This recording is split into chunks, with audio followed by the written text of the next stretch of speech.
Hello everyone, I'm Ryan Baltunis, and I'm going to preemptively apologize for my voice. Apparently it was a really great time to get sick, and I'm going to do it before I lose my voice. So here goes. The reason I chose to do my project on fetishes is because I've been told that all of us have one, even if we may not be aware of it.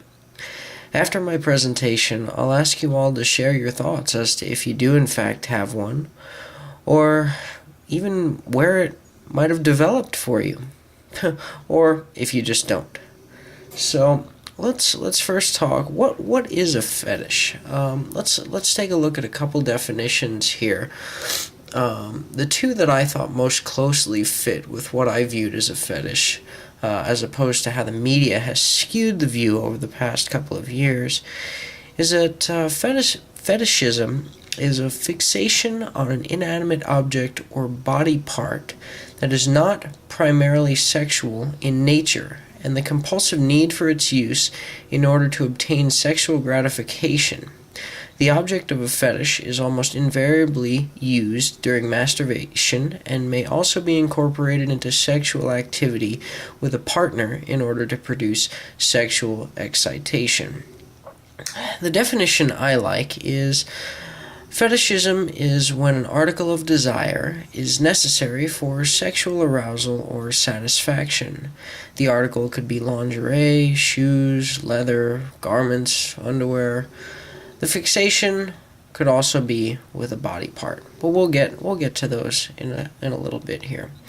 So I'd like to talk about the difference between desire and fetishism. Oftentimes, I believe that there's a lot of confusion with regard to these two. A desire can be defined as a longing or a craving for something that brings satisfaction or enjoyment. And I can understand where some confusion may come into play, but I want you to understand that a fetish is when the desire is needed in order to reach sexual gratification. Or instead, maybe you want the object of your fetish as opposed to intercourse. For example, for those of you who have seen Zombieland, the main character has a desire to brush a woman's hair out of her face and over her ear.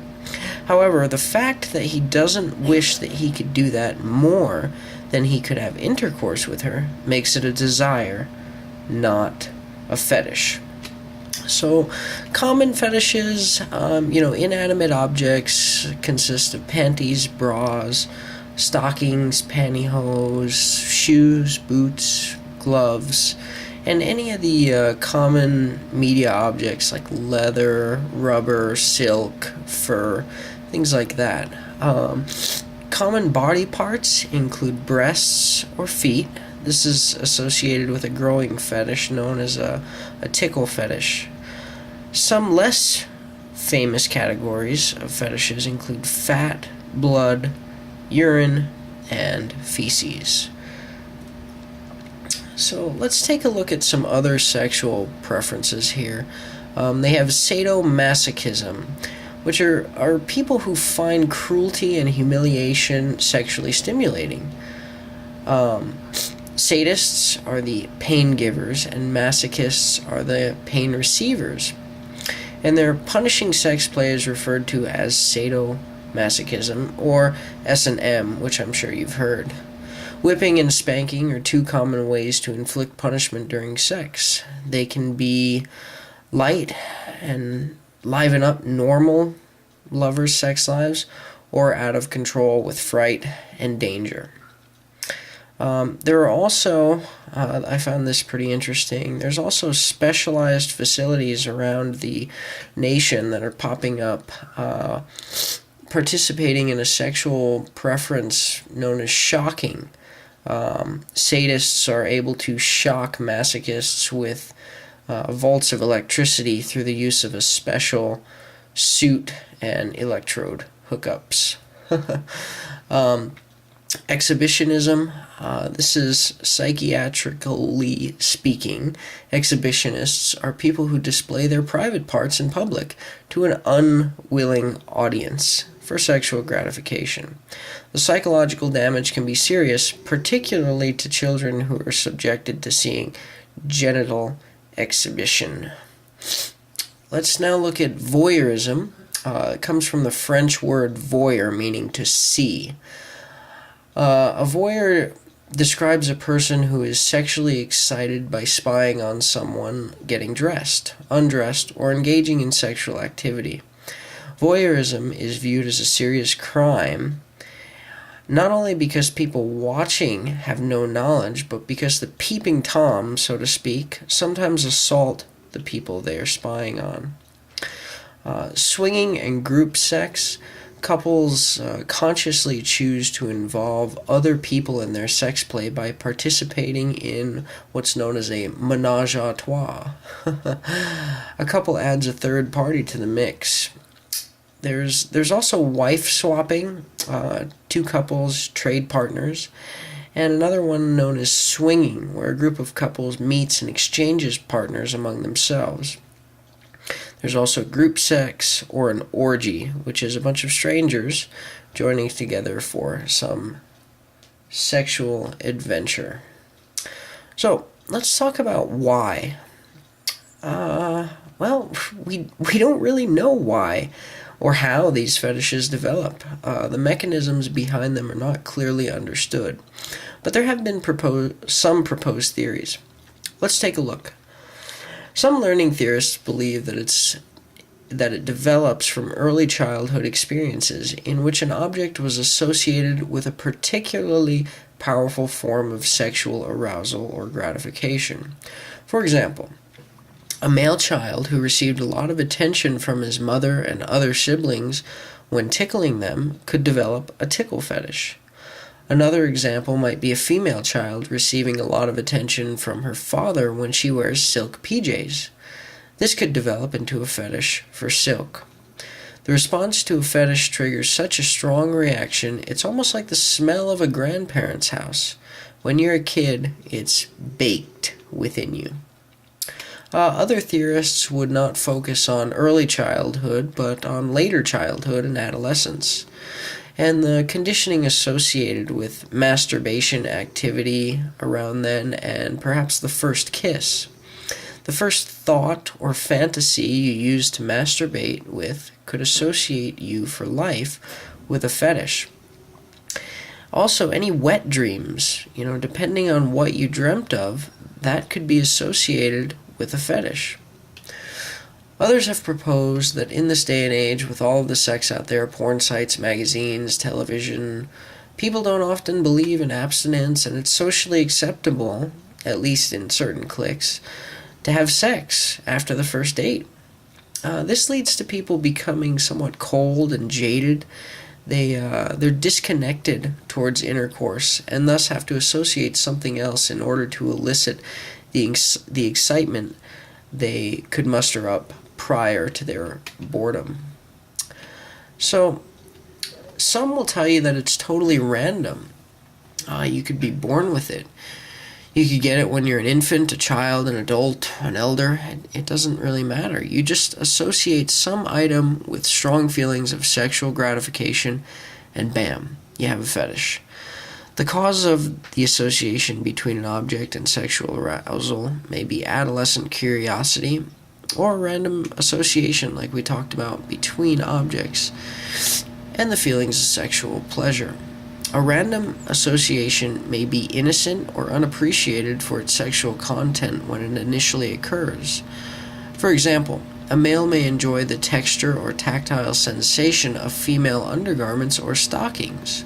At first, the pleasurable sensation occurs randomly, and then, in time and with experience, the behavior of using female undergarments or stockings as part of sexual activity is reinforced and associated between the garments and the sexual arousal is made. A person with a fetish may not be able to pinpoint exactly when his or her fetish began, and it's also important to note that fetishes can also be related to activities associated with sexual abuse. But I didn't want to delve into that. I'm sure you guys didn't want to hear about that either, so I left that out of my presentation. So let's talk about imprinting. Imprinting is a term used in psychology to describe any kind of phase-sensitive learning, or learning occurring at a particular age or a particular life stage. This is rapid and apparently independent of the consequences of behavior. It was first used to describe situations in which an animal or person learns the characteristics of some stimulus, which is therefore said to be imprinted onto the subject. For instance, as a child, if you're born into a happy and healthy family, you're probably going to see that there's some affection between your mother and your father. Thus, you learn to associate proper behavior. However, if your parents have fetishes, perhaps originating from one or more of the other theories, you could learn that behavior as well. There was an experiment done where they hatched a goose egg, which was entirely alone, and it was besides a ping pong ball. Normally, a goose is hatched next to its mother, but the goose in this experiment spent the rest of its life as an adult trying to mount on top of a ping pong ball. And I know that may be funny, but if you think about this, it really is kind of sad, the imprint that this has, and or the strong effect that parents and loved ones can have on children in these learning intensive times. So let's see. Let's look at reverse sexual imprinting. It's also seen in instances, this reverse sexual imprinting, where two people who live in close domestic proximity during the first few years of life become desensitized to later close sexual interaction. And this phenomenon is known as the Westermarck effect. For example, if you have a sister from birth, but you're separated and once again meet up in life, you could find one another very sexually attractive. Kind of like Luke and Leia from Star Wars, if you can relate to that. So think about it. The lack of this reverse sexual imprinting. If a child is exposed to perhaps opposite gender-specific toys and play, he or she has the potential to develop a fetish. It's also plausible to think that the cause of a fetish could be a combination of these. For instance, if a child grows up from an early age and enjoys breasts, he has a desire for breasts. Being with one mate for any extended period of time may cause him to get bored and thus a little jaded. His early childhood desire causes him to become jaded, and the effects may be to resort to swinging or group sex or an orgy. You never know. Let's talk about the impact that fetishes have. Researchers have shown that in general, fetishists have poorly developed social skills. They're isolated in their lives and have a diminished capacity for establishing any sort of intimacy. The idea behind this stems from their fetish not being socially acceptable, and thus they feel alienated from the public. If you think about it, it's hard enough to get a girl's number when she thinks you want to have intercourse with her. Could you imagine if you wanted to suck her blood or drink her urine? That's a joke, everyone. I think it's also important to note that it's uncommon for women to develop sexual fetishes. Men are the overwhelming majority of documented fetishes in the world. This could perhaps be associated with the asymmetric mating ideals from men and women. Men are supposedly like animals. All they want is to put their seed out there and have as many different offspring as they can. Women, on the other hand, have to access or assess the quality of the offspring that they'll be producing, because it's more energy intensive to carry a child for 9 months. I think this could again go along with the idea of being bored with your sex life. So let's how is this diagnosed, you might think? Well, A diagnosis of a fetish is most commonly made by taking a detailed history or by direct observation. It's been said that most people who have a fetish are actually in denial about it because they can still reach a certain level of excitement without their object of desire. However, the feelings of excitement and the feelings of pleasure will be slightly less intense in the absence of the object. So, the diagnosis is made only if a person has actually obtained sexual gratification by using this fetish object or has been markedly distressed by the inability to use such an object if contact with this fetish object is needed for sexual success. Treatments for it, in the earliest stages of behavior therapy, fetishes were narrowly viewed as attractions to inappropriate objects. Adversive stimuli such as shocks were administered to persons undergoing therapy, and this approach wasn't really all that successful. People with fetishes have been behaviorally treated by orgasmic reorientation, which attempts to help them develop sexual responses to culturally appropriate stimuli that have been otherwise neutral. This therapy has only had limited success. Most persons with a fetish will never seek treatment from professionals. Most are capable of achieving sexual gratification in culturally appropriate situations. And as of 2002, the American society seems to have developed more tolerance for persons with fetishes than in the past. This tolerance that we as Americans have gained throughout the years just further reduces the already minimal demand for this professional treatment. So there isn't too much going on in the field for treatment of fetishes. So the prognosis, for eliminating a fetish is relatively poor, because most people with a fetish have no desire to change or eliminate it. Most cases in which treatment has been demanded as a condition of continuing a marriage have not been successful.